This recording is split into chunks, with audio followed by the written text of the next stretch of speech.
ഉയർന്ന ഉദ്യോഗസ്ഥരെ പ്രീതിപ്പെടുത്തി ഭൗതിക നേട്ടങ്ങൾ സ്വന്തമാക്കാനും അവരുടെ പ്രിയപ്പെട്ടവരാകാനും മധുരവാക്കുകൾ ഉപയോഗിക്കുന്ന പ്രവണത നമ്മുടെ പല തൊഴിലിടങ്ങളിലും നാം കാണാറുണ്ട്. ഇതിനെ ഓഫീസ് പൊളിറ്റിക്സ് അല്ലെങ്കിൽ ആപ്പിൾ പോളിഷിംഗ്, സൈക്കോ ഫാൻസി എന്നൊക്കെ പറയും. ഇത് നല്ലതാണോ എന്ന് ചോദിച്ചാൽ ചുരുങ്ങിയ കാലത്തേക്ക് നേട്ടങ്ങൾ നൽകുമെങ്കിലും ആ സ്ഥാപനത്തിൻ്റെ വളർച്ചയ്ക്കും വ്യക്തിയുടെ വളർച്ചയ്ക്കും ഇത് ദോഷകരമാണ്. പ്രധാനപ്പെട്ട ദോഷങ്ങൾ: ഒന്നാമതായി, സ്ഥിരമായി പ്രീതിപ്പെടുത്താൻ ശ്രമിക്കുമ്പോൾ അവസരവാദിയായോ ബോസിൻ്റെ പെറ്റായോ ഒക്കെ സഹപ്രവർത്തകരാൽ ചിത്രീകരിക്കപ്പെടാൻ സാധ്യതയുണ്ട്.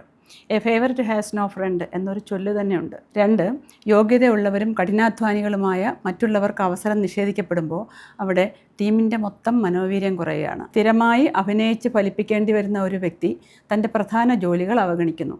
ഇത് സ്ഥാപനത്തിൻ്റെ ഉൽപ്പാദനക്ഷമത കുറയാൻ കാരണമാകും. അവിടെ ഒരു ഇൻസെക്യൂരിറ്റി ഉണ്ട്. അതായത് ബോസിൻ്റെ പ്രിയപ്പെട്ടവരായാലും യഥാർത്ഥ കഴിവില്ലെങ്കിൽ ഏത് നിമിഷവും ജോലി നഷ്ടപ്പെടാം. തൻ്റെ കഴിവുകൾ വികസിപ്പിക്കുന്നതിന് പകരം പ്രീതിപ്പെടുത്തലിൽ ശ്രദ്ധ കേന്ദ്രീകരിക്കുമ്പോൾ ആ വ്യക്തിയുടെ യഥാർത്ഥ കഴിവുകൾ അല്ലെങ്കിൽ പൊട്ടൻഷ്യൽ അത് തിരിച്ചറിയപ്പെടാതെ പോവുകയാണ്.